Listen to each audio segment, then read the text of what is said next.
the internet is not your friend all the time. And sometimes people get on here and they talk. I'm on TV talking like it's just you and me. Shout out to Kanye. Like it's like you're Never just shout out to Kanye. listen. Oh man. I'm on Why, TV. Sway? No, how, Listen, Sway? What's up, y'all? It's Ashley. It's Melody. And Codie here. And you've tapped into The Mama's Den. Okay, well, happy Monday, mamas. Happy Mama's Day. Look at me. Mama's Day Mondays? Okay. Happy Mama's Den Mondays. Mama's Den Mondays. And the reality is today is not Monday as we're recording. But as you're listening. Anniversary. Oh, go off, sis. Hey. Anniversary. How many years is this, Ashley, Sarah, Nicole? 10 años. That's for our Spanish listeners. Hilarious. Es 10 años. Chia and I have been married officially for 10 years. Today and tomorrow are our anniversaries because we had 2 weddings, an American wedding and a Cambodian wedding. But we have been together for 17 years. Wow. Damn. I know. I would also just like to point out one congratulations. That's amazing. I would Mhm. also like to point out the distinct difference in wardrobe that we have on right now. Whereas the ladies who are based in California have sleeves out. The ladies who are based on the East Coast have thermal long sleeves on. Is it thermal? We'll call it thermal for a dramatic effect. It's cold. It's cold. It was like 78 degrees, 82 degrees this weekend. And then it rained yesterday, and that just like broke the heat wave. And now we're like in a smooth 66, 65 Well, degrees. for anyone not in LA, I read something funny yesterday that said weather in LA right now, summer 10 a.m. to 10 p.m., winter 10 p.m. to 10 a.m. And that's legit. Yes, It's it cold. is cold at night. Cold. Yeah. Cold. It's a wild Like, I time woke up out this here. morning and I was like, is the air on? Like, it was aggressively cold in this house. With no air, presumably. With no air. It was like 66 degrees in the house with no air on. It was freezing. I hear you. Yeah. But then I went on a walk and I was like, oh, it's hot. That's wild. Wow. Okay, so like it is truly October 9th, the day of the Chias. Yes. And more celebrations. Yes. Later. What's you talking about? Later celebrate, like tonight celebrations? Oh, we celebrate.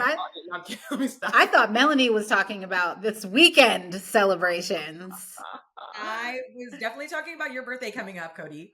Oh, girl, I was about to say Brooks's birthday was this past weekend. Oh. So wait, thank y'all. He's 9. So it made me think about, we had talked like forever ago about birthdays, like kids' birthdays and like what we do. And this weekend was highs and lows for me. Now, my child seemed to be thrilled and have a great time. Long story short, he's 9. He wanted to go to a movie with his friends. So we did Avatar 2, which is in theaters briefly because Avatar 3 is coming out in December. Avatar 2 came out like 2 years ago, but they put it in theaters right now. And we told him he couldn't see it till he was 9. So he was like, I'm going to make James Cameron release that thing the day before my birthday. And then we're going to go see it. And that's what happened. So that was super duper cute. And when we were going to so Tommy took the kids to the movies. And when I was going up there with Aristotle and Langston to just, I don't know, because I coordinated it with the parents. So I was like, I need to be there when the parents come get their babies, right?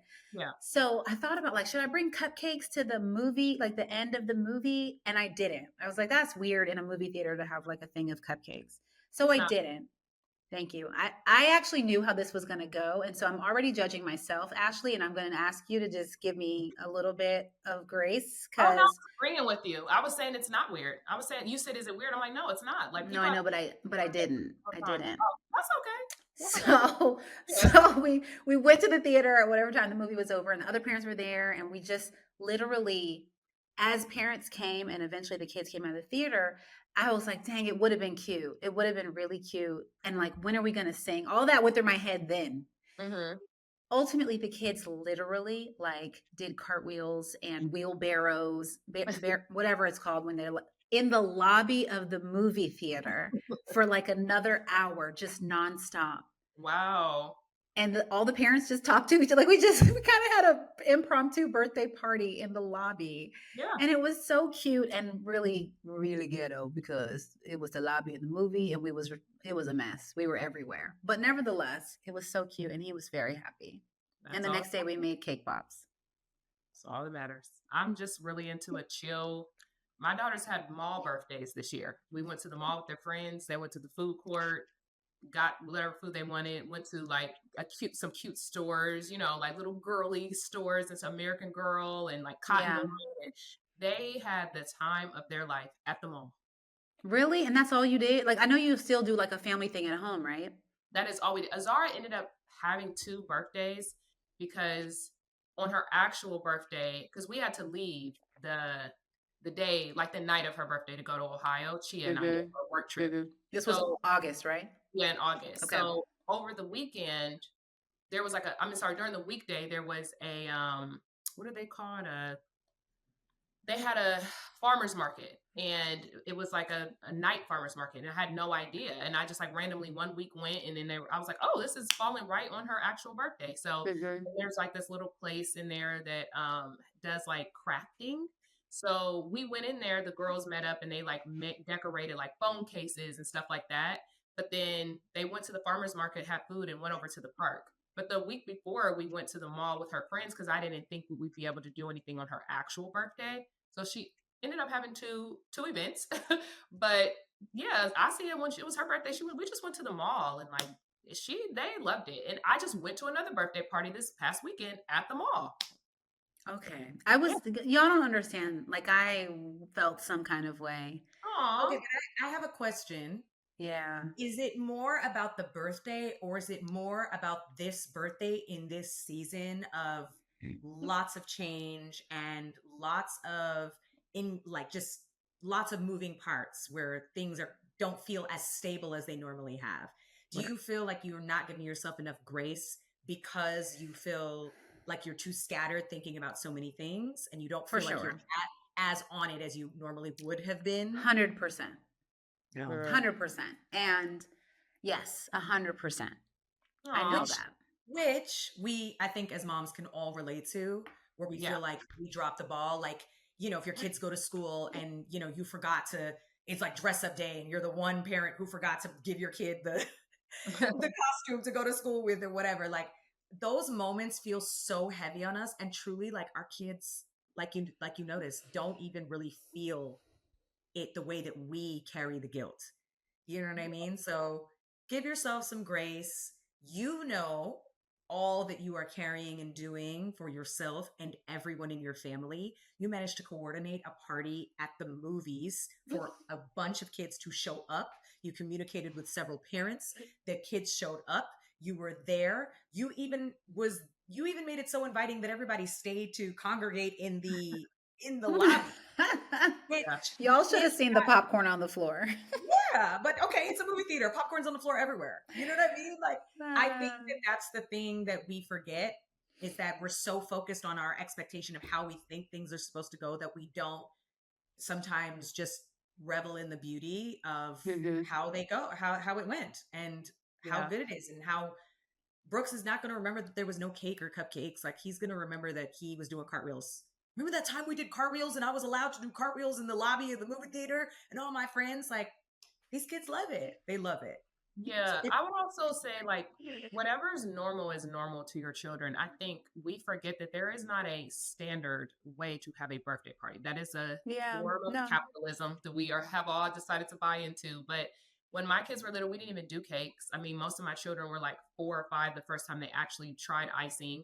And I've been to birthday parties where I've had friends whose kids have like severe dietary issues where they've had like fruit cakes, like cut up a watermelon. Like their children can't have any form of bread or anything because they have, like, are allergic to it. So I just feel like I've been to so many different types of birthday parties. And then as the only person who has an older child, as your children get older, they literally just want to be with their friends. And I think if you make it a habit of having to do something grand, then they're going to feel they'll feel like something is missing. But if you start to train your children, like, your birthdays are special because you're with the people that love you. Do you know what I Yeah. mean? Like, Yeah. remember the birthday you guys all came to of Asia's at the park, and then we went to, what was it, Pit Stop Pizza or whatever the heck it was called? She still says that's one of her favorite birthday parties. So I just feel like we we are putting this pressure on ourselves, and our children literally do not care. They just Yeah. be with their friends, and you celebrated him. There's no right or wrong way to celebrate somebody. You know what's hard for me? Because I agree with you. And I think that generally speaking, I'm like, anything can be a birthday. Let's just celebrate and have a good time. I Yeah. think that my brain, and this is like, I learned this lesson. If there's not a balloon or a cake moment, I will be sad. So I now know to like plan ahead for that. So like that's a Codie thing. And then the other thing is with, they're in school, so they're getting birthday invitations all the time, and we're going to all these parties. And it's not that I'm like, oh, we have to do that because they did that. It's not that, as much as I'm like, I don't want them to feel like we just went to this gymnastics party last week, 2 weeks ago or whatever, for a 6 or 7 year old. And there's structure and there's specific activities. And now Aristotle and Lathan's birthday is next month. And Okay. so I have to figure out what they're going to do. And I don't know if they're comparing. And so I guess for me, it's like just trying to make sure that I'm sending that message that you articulated so beautifully, that like your birthday is special because you're with the people that you love and you have a good time, and that they understand it and appreciate it. Yeah. So I think it's that gap between like what they see and what they feel, and they're not always articulating the difference, but they spend every day like, I want to do this and I want to do that and I want this kind of cake. So it's just been a thing. It's just been Yeah. a thing. But I think that's a beautiful life lesson for your children to learn anyway. Like, Yeah. I grew up Muslim, and my mom, we went to a lot of different things, and my mom would tell us before we went into the space, like, this is what they do. We're not doing that. I Yeah. grew up very poor. We did not have a lot of money, but my Yeah. birthday was the most special birthdays in the entire world, because my mom did the same thing. She would ask all of us what our favorite food was, and she would make it every Mhm. year. She would make everybody their favorite cake, or my sister didn't like cake, so she would make my sister a cherry pie every single year for her birthday. I always wanted a chocolate cake and ravioli. Like, and those memories were so special to me. I had like maybe 1 or 2 birthday parties, and I had a birthday party, child. I left everybody downstairs, and that's when my mom realized that I might definitely be somewhere on the spectrum, because I was like, oh no, I'm overwhelmed. There's too many people here. I have to stop talking to them. Like, she was like, you can't have a birthday party and leave the people. I said, I absolutely can. I am done socializing. Never do this again. Yeah. And from that moment on, every birthday was me, Rebecca, and Nalo, and nobody else, because I was like, yeah, I can't. But I just feel like your children are not going to have the same life as their friends. There's going to be friends with way more money, way less money. Like, if they are having those conversations with One you, kid versus 2, 3, or 4. Yeah. people are going to go to a party. They got 2 moms, 2 dads, 1 mom, dad, and maybe the dad got 2 wives. I don't know. Everybody lives Not everybody 2 wives. listen, or 4 girlfriends. Everybody lives differently, and I think that is the message that you keep explaining to your children, that like, Yeah.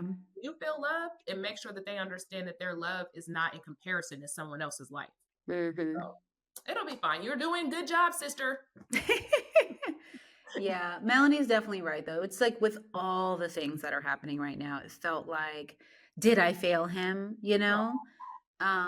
especially because again, I had 20 things in my head, and we didn't need to do all of them, but it was just like, okay, it is one of 20, okay, you know what I mean? So my brain just and my emotions are just all over the place. It's fine. Everything's fine. Yeah. It's fine. Everything's Yeah. fine. Everything's fine. Yeah.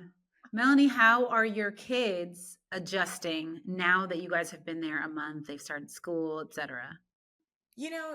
I think change is something that as you get older, you can appreciate the gift, the gift of change. And I think when you're younger, you sometimes like the smallest changes can feel like the biggest changes, I think, to kids. I will definitely say I think my kids, I'm so proud of them. I think they are handling the transition so well, especially Cameron, because he's 9, and I was expecting the transition of school and new friends and new everything to be a little bit more jarring for him, and a little bit, I thought we were going to get a little bit more resistance and a little bit more complaining or expressing of emotions. He's actually been really, really good. He's been focused and responsible and has matured in a way that we didn't expect or anticipate during such a transition. There are moments where he'll still say, "Oh, I like California better," which is fine. That's fine. He has an attachment to that life more than he has it here. But he's actually been really, really, um, really positive about the whole situation. Now, Miss Kaya, that girl is 3, but she is very, and I've always shared this, she's very much into her routines. And so she constantly says, "I want to go back to where's our black and white house?" Because our old house in California was black and white. Yeah. She'd be like, "Where's our black and white house? When are we going back to our black and white house? I miss our black and white house." She constantly says she misses Tata. I have a video, in fact, we could post it on the page, where she's sitting at the dinner table staring at a Polaroid, like in longing of her and Tata. Oh, while she's eating pasta. Like, I sent it to Ashley. It was just, so I'm actually so surprised because everybody was like, "Oh, Kaya, don't worry about her. She's gonna transition. She's gonna start school. She's gonna make new friends, and she's not even gonna remember California." She is the one that is absolutely keeping the memory alive. She is the one that, like, when are we going on a plane to go back to California? And she understands, yes, this is our new home, this is our new life. But she also is still very much like, I didn't forget about that other life. I didn't forget about that. And those friends, she literally says every day she misses her friends in California. And that makes me feel a little sad too, because Me too. yeah, I know. Because every time she says she misses Tata, I said, "Girl, I miss my friends too, man. I miss Auntie Ashley. I miss Miss Codie." Like, I want her to know that we do have a shared experience, even though it is very different. Yeah. I am really shocked that the 3-year-old is the one that is actually pining and bringing up California so much. She really is. I'm She not. really- No, I mean, I think Tata and Kaya has such a special bond, and Mhm. I just think they were literally like in the womb together, almost like next to each other. Their energy was next to each other all the time. So I think that it makes sense to me. I believe in stuff like that. I just think that, I mean, obviously Tata's having a really hard time as well. She asks for Kaya every single day. I have pictures of her next to her bed. But every day she's like, "Okay, she used to say, can we just go to Auntie Melanie's house?" And I'm like, "We have to get on a plane." So she's like, "Well, can we get on a plane today and go see her? Can we get on a plane today and go see her?" I'm like, Yeah. "No, we can FaceTime them." They definitely need to FaceTime more. That is one thing that Tiffany and I did with Amira and Kyla, and it really helped. They FaceTime like almost every single day, even if it was for 5 minutes. So I think we need to just have like a daily check-in with them so that they can like, okay, she's still there. Because I think too, their little brain is processing like, are they still there? Do they still exist? It's almost like an imaginary thing that happened for them because now she's not seeing her for longer periods of time. Right. It probably feels like something like a memory she's trying to grasp. Like, is this real? Do you know?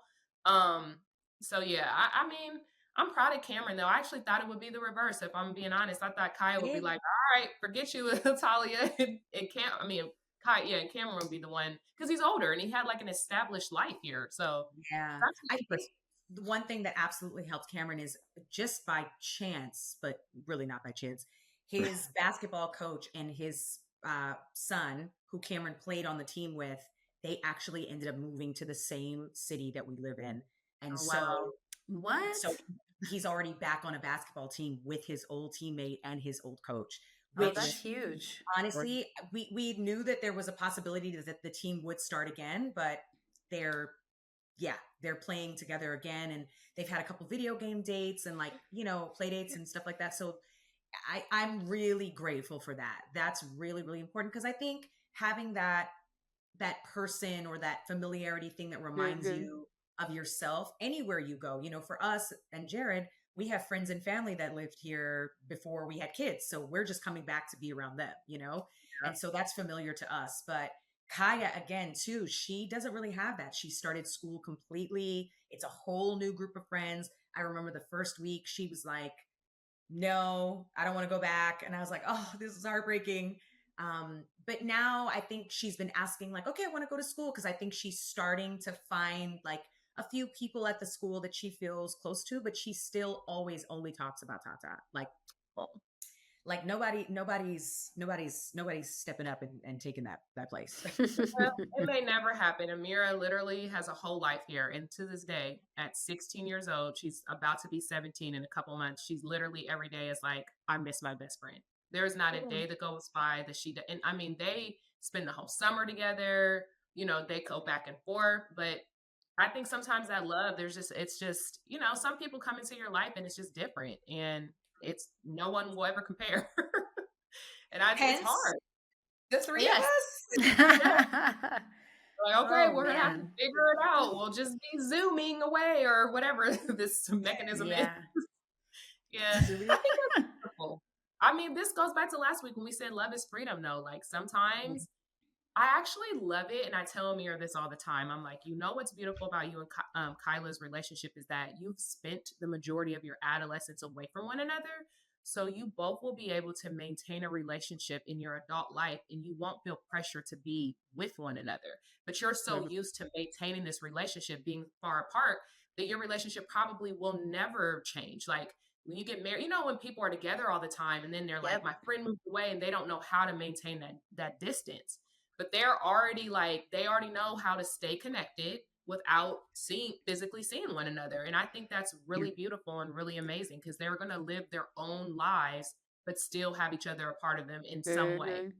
So, And that's what most people complain about as adults. I think we talk about Mel Robbins a lot lately, but I feel like she was the first person I heard articulate, like in adulthood, part of the reason it's so hard to be friends or maintain friendships is that you go in different directions so many different times. It's like college, okay, now you're going in different directions, usually at different schools. Then you're getting jobs and you're focused on different things. Then you're having a family or not or whatever, and them having that skill or that sort of not routine, but like that muscle memory of maintaining their relationship through all of these different locations and seasons as kids will make them like great friends as adults to each other, but to other people too. Yeah, look at you That's and Sean. awesome. And y'all And Kimberly, girl. Yeah. So I don't talk, I mean, I don't know how much I talk about either of them on the podcast, but Sean is my best friend from college, and Kim is my best friend since 15, 16. And I was actually talking about Kim this weekend because I realized we have not lived in the same city since I was 17 years old. Wow. Like at least with Sean, it's like DC, then LA. Like we've been back and forth. But as I said, when we first graduated college and everybody moved to New York and I moved to LA, I was like, I'm in a long distance relationship with my best friends. Aww. And Kim and I have been in a long distance relationship for 25 years. And y'all still kicking strong. Strong as hell. Yeah. Kimberly was on the show. Duh. Yeah. Kim was on the podcast. The Corporate Mommy, I think, was the episode, which is actually, do y'all know it's one of our top 10 episodes? No, that's amazing. The corporate mommies need love, okay? It really is. Yeah. So yeah, look You know who else needs love? Who? Moms who be speaking the truth on the internet. Oh, yes. Mamas who be That's who needs speaking the truth. Speaking the truth. Because I think sometimes, and I think this goes back to why we started this podcast, is the point is, I'm sorry, can you hear my children screaming in the background? Yeah. Hey, kids. Hey there. It's okay. Just keep talking. No, it definitely is okay. In case the people listening wanted to know what the fiasco is, it's real life, guys. It's children. They're home. It's real life. It's real life. I think I go back to saying like, this is why we started this podcast, was because I think a lot of the things that we feel as moms, we're always saying to each other in like the candid conversations of the group chat or the phone call or the coffee date. But it's like there's something happens when you get on the internet and say the truth.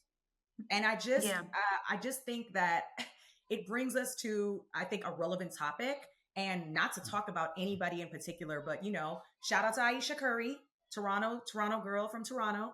Shout out. There's a lot of conversation and discourse on her recent interview on the Call Her Daddy podcast. And we talked about this over the chat. And it's really, really interesting to see how many people have such strong opinions from both sides. And And I think that without even making it about anybody else's marriage or relationship, I just think that there's something that I feel very triggered by when people, one, who do not have marriages, people who do not have children, people who have not ever been in a position that somebody has been in, get on the internet and criticize anybody for speaking their truth. Amen. And I think that that's what when moms do it, I just think that it's even, I just want to just like rally up. We ride at dawn, because how dare you? How dare you? I just think I think it's so disrespectful to whatever someone's personal experience is. So I want to take a step back, because like we're assuming everyone has seen this because it is everywhere. But the gist was essentially that she made comments about, number one, like when she was younger, she didn't want kids, she didn't plan to get married. She also talked about how like her husband isn't really able to relate to her, and how her not wanting those things and then having those things so early kind of made her, feel out of sorts and feel like, what am I, she said, I need to get my life together after she had her first. And people are like, first off, there were like 3 clips from Call Her Daddy that were clickbaity from the standpoint of like, I mean, having listened to the episode, it was perfect content to get people to listen. Okay, so go marketing team. I get it. But when you listen and you hear the full context, which is typically 0.8 seconds before whatever is actually online, like really what she was talking about was the realities of how having kids changes your life. She had her first she got married at 22, and they were pregnant just after that. She also talks about the fact that they met in high school, and this man said, I want to be a basketball coach, and a high school basketball coach. And she comes from a family that were more artist focused. Sports was the furthest thing from her mind. And nobody was saying, when he was trying to be an assistant coach, oh, this is about to be the next phenom in the NBA. So the last thing she was thinking about was, that's going to be our life. They also didn't date until they were 19. Yeah. So once that all happened, your life, anybody's life, is changing as they're meeting the person they're going to spend the rest of their life with, as they're growing as a young adult of 19, 20, 21. Then they, the NBA of it all. But anybody's life is changing in all of that. And once she got pregnant and had this baby, it was like, oh, what about all these dreams I had? Yes. And that's all. That's all that's being said. But also, like, there's just so much to unpack here. There's like, it's compartmentalizing. Number one, anyone that has become a mother at a young age, I did, it is very jarring. It is you feel like a teenage mother when you are anywhere between the age of 20 and 27. You feel like 35. Right. But 33. But specifically in your 20s, you're like, this is weird. Like, you know what I mean? Like, you still feel young. This is the first time in your life where you're not living with your parents, you're making your own decisions, but you still feel like a child. Can we also point out the fact that your brain is not fully developed until you're like 25 years old? So number one, I empathize with her deeply, because I also, like, there's moments, I know what she means. There's moments when you're a kid where you're probably like, oh, I want to be my mom, or you have talks with your friends, you guys do the little chart thing. How many kids are you going to have? Are you going to live in a mansion, or whatever that game is? But like, I know what she means. I dreamed about my life being a ballet dancer and a journalist. That is what I dreamed about as a little girl. When I would go to ballets and see ballerinas, I never had dreams about being a wife. I never like saw baby dolls and was like, I can't wait to be a mom. That was never my dream ever. And number one, I thought I couldn't even have children. So it made it even better. I was like, oh, like I'm going to have to marry somebody with a kid, or maybe I'll adopt. Like, those were thoughts that I had if I even thought about having a kid. So it's weird for people to be like, how could you say you didn't want kids? The same way that most people who didn't want children. And then you meet someone and it changes your perspective. And I think a lot of times people struggle with people that are able to change their mind, because so many people get stuck in who they are. They often get threatened by women and people that are like, I'm a businesswoman. Actually, I fell in love and now I don't want to be a businesswoman anymore. I want to stay home. And people are like, you got that degree for nothing. They actually did not. They did what they wanted to do at that point in their life. And now they're changing their mind. And they can change again. Yes. And people have to let this go, that women have to be this monolithic existence of like, that's not how it works. you're allowed to change your mind about what you want to do. And I thought it was really sweet because, to your point, 0.8 seconds after she said that, she goes on to talk about how their first date was the sweetest moment, this best date. She wants to relive this moment. She never imagined her life being this way. She's so grateful for it. And this wasn't what she imagined for her life, but she's happy that this is the direction that her life went in. And I feel the same way. Like, I wanted to do ballet so bad. That's all I wanted to do, but I could not imagine my life without my 4 children. But me and her around the same age too. Like, then it gets to a point where it's like, okay, I still exist. Like, my babies are good. They're moving on now. Where is that girl who was here before these kids? Because she needs a little attention now too. Like that, there's nothing wrong with that. People are so weird and it really irritates me. Like, really bad. 100%. Like, that was another conversation that we had earlier this week. And it's I was telling Ashley a couple days ago that we put up like an old clip from Black Love, and it was about somebody who, like, they were dating, not to marry, they were having a good time. And then he even was like, hey, just so you know, I'm not trying to get married. This is a divorced man who already had 4 kids, and he's dating a younger woman. He's like, girl, don't take this serious. And she was like, okay. And then, you know, things took a turn and they like fell in love, and now they've been married for almost 20 years. The comments on this post about that beginning of not dating seriously drove me up a wall. And it's a pattern. It's this, the way that people will make a snap judgment about 15 seconds of somebody's story today, yesterday, or 20 years ago. It makes me, and the sad part is that sometimes it makes me not want to like create and share because people are like that. It makes me so freaking sick. Yeah. And so that's something like as a creative, I'm trying to push through. Yeah. But like when I see people attacking Ayesha Curry and then I listen to the episode and I'm like, y'all are human, right? Like, you've had thoughts and feelings maybe in your 20s that you didn't have, or that changed in your 30s, or, you know what I'm saying, after you pushed out a baby. Like, what? But there's also a reality that women I'm going to be honest with you. Women get triggered. Like, deep breath, baby. Deep breath. Say it. Oh, women get triggered by other women who live their truth and still have things that they don't want. And I really believe in that. I feel like there's, you know how when you see, like with me, people are always like, oh my God, Chia doesn't care to do that. Chia chose me. He knew how I emoted, how I articulate myself. But if you believe this hype that you have to be this specific type of person in order to get a husband, and you see women living outside of that box and they are happy or have spouses, people don't like that. People get very triggered by people being able to be themselves and have the things that they thought they could have without being that way. And I think, you know, listen, it going even a little bit deeper. You know how there's been a lot of discourse about pretty privilege and people feeling triggered by that. And it's like, Ayesha Curry is very beautiful. She has light skin. She has pretty eyes. Her husband does too.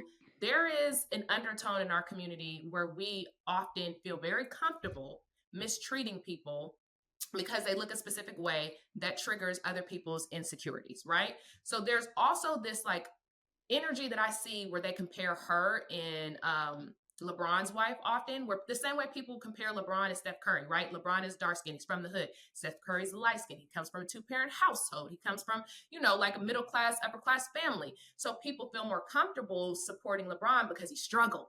And then they're like triggered by Ayesha and Steph Curry because they represent this, to a lot of people, unrealistic, unattainable version of being a Black person, right? So there's like so many conversations in any way within how she's treated, how her husband's treated, how they're compared. And it's just sad because, I mean, I feel like the Black community, like, we have to have a private conversation that white people can't listen to, where we really start to discuss and talk about the way we treat one another and the same way people act with Black love. Like, it irritates me when they watch the videos, the comments they put on it. It's the same thing they did with me and Chia. And they were like, that's not Black love. And he's not Black. And why you don't want a Black man? And da-da-da-da. It's like, first of all, shut the fuck up. Like, that's how I feel, number one. Like, why are you talking? You're not paying my bills and you're not my man. So you really shouldn't worry about who is entering and exiting my vagina. Like, that's literally none of your business, you know? And I really want to challenge Black people to think about why they're making the comment that they're making. Like when you're online and you're getting your little pretty brown fingers to destroy another Black woman or another Black couple, like ask yourself, how is that benefiting you? And how is that benefiting the fight that we're in currently as a Girl, world? they not asking. They're not Well, asking they should. themselves. I know. I know. Because you are making shit worse for your own people, and we don't need that. There is literally an entire government that gets up every day and says, how can we make things worse for Black people and women and Mexicans and Muslims and any other kind of immigrant? Like, that's literally their daily goal. They have a group meeting, like, what can we do now to make shit worse? We don't need to do that to each other. Like, that's it right there. We don't need to do that to each other. All of the theys have been doing it to us for centuries, and we don't need to do that to each other on any freaking topic. Like, let Black people, please let Black people live. We need each other. We need each other. But also, let's be very specific in regards to this. Like, she's talking about her lived experience. Okay? Her lived experience. And I just think that, one, I think the standard in which people hold men and women to are very different. I think that public opinion, they are quick to attack women. And I also think the other side of this, which I think is really important, is that the internet is not your friend all the time. And sometimes people get on here and they talk. I'm on TV talking like it's just you and me. Shout out to Kanye. You know, like it's like never shout out to Kanye. Listen. Why, Sway? No, how, Sway? I quoted him. Okay, close parentheses, close quotations. Kanye West. Okay. No, Kanye got some good quotes though. You know, he's little good quotes. Okay. But what I'm saying is that it's like talking and Codie, this goes back to what you do too as well with Black Love. Like anytime you open up about your marriage on the internet, it is tricky waters. It can be very tricky. And so when you, especially someone like you, Codie, who's coming from a place of wanting to shine a light on the beauty and the reality and the truth and the ups and the downs of what Black love looks like, right? To that point, it's like, we should never use that as an opportunity to just be like judging. Why can't we just sit back as an audience? Why can't people just sit back and take it from a perspective of like, oh, okay, learn something new. Okay, that's the way their marriage works. Good for them. I just think that is the marriage conversation and how people will love to run with something that makes them feel empowered to be like, aha, gotcha. Aha, it's not perfect. Aha, you know, it's just, sometimes we say the quiet part out loud and we should be able to do so safely, but the internet is not always safe. And that's the problem. It's really not. Problem. I mean, I've been in many situations, in many interviews where a soundbite has gone in the wrong direction and I've gotten tweets, death threats, all kinds of awful things. And it's just like, y'all didn't even listen to the whole conversation, you know? Yeah. And so I think this one felt really natural to kind of just bring up and talk, because we don't really spend a lot of time talking about people specifically, you know, but I think what's really important is this is a conversation and an issue that I think affects anybody who is either on the internet, listening to the internet, consuming the internet, creating on the internet. It is really, it is something that really we need more intelligence behind and compassion. Yeah. I think the world relies on us being not intelligent, not having compassion. That's what helps those clickbaits go. I think to your point, what did you just say? The internet is not a safe space. Like that's something we have to reiterate to our children as well. But we as adults have to remember that that it's not a safe space. But I do want to encourage people to continue to share. That's why I love the Black Love documentary so much, because it's so vulnerable. And there's also a space where, like I was telling Codie, like as someone, both of us did it, Melanie, like we did the documentary. When you're talking about your relationship, most people don't spend time articulating their relationships out loud to people, the struggles they've been through. So for the first time, they're talking about it on camera. The same way I've said things on this podcast where I'm like, that's not really what I meant. And then I feel like, oh, I need to go back and further explain that. So it's like you record yourself, you do the episode, you talk from the heart. then you see it back and you're like, oh, maybe I didn't mean it like that, but you did. Like those were your real, raw, true, honest feelings. And we always feel like we have to go back and filter ourselves with real filters and real things because we know that other people are not going to receive it the way we meant it. And that's actually a really sad thing because wasn't it our good queen Lauren Hill that said, if you walk around with your scars, then other people will walk around and be like, oh, you have one too, you know? But when we start all covering them up, the people that have them feel like isolated and alone. So we need people to share their stories. We need people to be open and honest. And honestly, like for Ayesha, there was a comment too that people were picking apart where she said, that a lot of women throw themselves at her husband. And she's like, you know, I don't want to misquote her, but something along the lines of like, I want attention too, or something like that. But I also wanted to say, as women, like, why are we acting like that's abnormal? There is a huge toll that comes with being a supportive wife, with being with someone who makes way more money than you, or even if you are just, you know, middle class, lower class, whatever, but your spouse takes care of all the bills and you stay home. Like there is a real reality that as women, what we have to do internally in order to maintain those relationships, right? And it's a lot of women want to be in that position. A lot of women want to be taken care of, but a lot of men do not want to take care of people. So of course men are trying to talk to her because she's already set a standard of what her life is. And they know I'm not going to replace Steph Curry. I'm not going to do all that he does for you and your 4 kids. But you know how many women are like, I'll be a stepmom. I'll live in that house. I'll take care of them babies.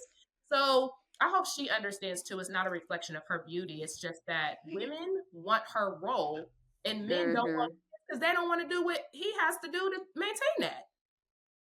And that's not on her. I want to say this. I'll never forget it. I remember I was 800 months pregnant with Cameron. And I remember Jared just, you know, now mind you, this is my first pregnancy. So I am, first of all, I shared this before. I put on 80 pounds. I was a different human being. I looked different. I felt different. I did not anticipate to feel that way. I was so uncomfortable in my body. I couldn't get in and out of my car comfortably because I was so enormously huge. And I remember Jared got a new car in this process. And in this process, he got a new car. And I remember watching his fine self walk out the house one day, and he just got into that white fancy car and peeled off. And I was so irritated. I was so mad because you know, when I step out of the house looking like this, immediately I'm outed. My story is outed. Nobody's coming over to me to be like, hey, are you single? Hey, can I holler at you? Nobody's coming up to me to say, hey, you know, and I remember feeling like, oh, he just gets in the car and people don't know if he's married, single, got 800 kids, if he's a great person, if he's not. He had that grace because he's handsome and he's in a nice car and people just whoop, whoop. Me, people are just like, oh, she knocked up. She got a story. She got some kind of somebody at home, like immediately. And I remember feeling that thing. And of course, remember, I'm coming from someone who also came from the limelight where people were hollering at and checking for and paying attention to what I did and what I wore and how I looked and da. So now I get to this place and now I just like, oh my gosh. So I think even that, like, even in that perspective, just as a woman from maidenhood to motherhood, we mentally and physically change so much. And it is such a fragile place to be in, not feeling like yourself, or you don't feel as good about yourself, about how you felt like you looked, or what you've accomplished or what you didn't accomplish. So much of that is carried by mothers. And I think, like I said, like I think people are so quick to criticize for people who have never stood in those shoes. And it makes me really sad. It makes me really sad, but also really happy to be able to have platforms and spaces like this one that we've created to, sorry, the gas truck. Did you hear it? Okay. A little bit. To create spaces and places where we can have these conversations and hold space for people to be able to tell their truth without judgment. So Ayesha girl, come on the podcast anytime you want. Anytime you want. By the way, I love your facial care products. Thank you so much. Love them very much. Sweet July skincare. Love them. Use the exfoliating cleanser today. Love. So yeah, I think that's how we do our part. You know, we hold the space, we carry the conversations, and we, you know, stand in solidarity for the things that sometimes people just don't understand, and we're not afraid to do that. Ugh, being a woman is hard. It is. What? It's hard. It's just imagine you do all of that and then you ain't even with your man no more, and then you still got to wear the signs of having a child. Men just literally get to have babies and move on. And it's like, then if you are a single mom and you like have stretch marks or anything, and you're like, it's always evident that you somebody's mama. You cannot escape belonging to other people. So Yeah. Case in point, I'm gonna bring up something else. Okay, my husband once again got a new car again recently. The car, beautiful car, so sleek and sexy. No space for a car seat in the back. So guess who's pushing the car seat in the Range Rover? Me. Because I gotta pull up to the event with the car seat in it, like, yeah, that's me. I gotta record videos of my car seat in the back, that's me. You know what I'm saying? Like, it's just the funniest thing to me. Like, nobody thinks about those things. Nobody really thinks about those nuances, I think, in motherhood. Well, clearly not Jared. Wait, he really don't have a space for the car seat? No, this particular Jared drives a Porsche, and the Porsche does not have space for it. There is a very specific car seat you have to get because they're mostly wide, and so you have to get like a very slim one. And so we've just decided that my truck is the family car. Hilarious. But best believe I took the Porsche today because he went and did pickup and drop off today. I know that's right. So I was pushing the Porsche. Okay. Hilarious. But yeah. Well, y'all, we're speaking up for the ladies, for the mamas, for Ayesha every day, first of all. But also thank y'all for continuing to have this space for us, because I certainly benefit from it and from all that we're able to share. And so I'm glad that we're still pushing our remote recordings. So now that we can, have these bad boys turned around faster. Let's do this. Yes. We did it. I don't know if you guys saw me chasing this. Look. Yes. I was like moving over slowly. Even though this is the good lighting, for the photos, for the vibes. Listen, you two agree on that, okay? Me, the lines, that's crazy. I can't. My brain. Oh no, this is the artistic Instagram post. Yes. The artistic one. Well, Mama's Den Village, you know what to do. If you are looking for us, you can email us at podcasts with an S at blacklove.com. You can DM us at the Mama's Den Podcast. You make sure that you are liking, following, sharing, subscribing on all podcast platforms, and tell a friend. And getting your tickets to our live show in Atlanta on November 3rd. And doing okay. And then telling her pew. Wait, and I'm Ashley. Oh, yes. I'm also Codie. I have 2 children. Man, we meant to do that at the beginning. But y'all know, Codie Elaine Oliver over here. I said 2 children, didn't I? Oh, baby. I have 3 children. I have 3 children. Twins and Brooks, who's 9. Melanie. I am Melanie Fiona, and I have 2 children. Cameron, who's 9, Kaya, who's 3, going on 17, and I also drive the only vehicle in the house with a car seat. Well, I'm Ashley Chia. I have 4 daughters. Amira 16, Azara is 9, Asia 7, and Natalia is 3. And I drive a brand new Rivian where the door is smashed in because my husband did it. And wow. We can't order the parts anywhere. So I've been hopping out the passenger side. So well, life is good. Life is good. Life is good. The wheels are turning, friend. You're still getting from point A to point B. Yay. And with car seats in the back. And how many car seats you got, Ashley? And boosters? That's crazy. Damn.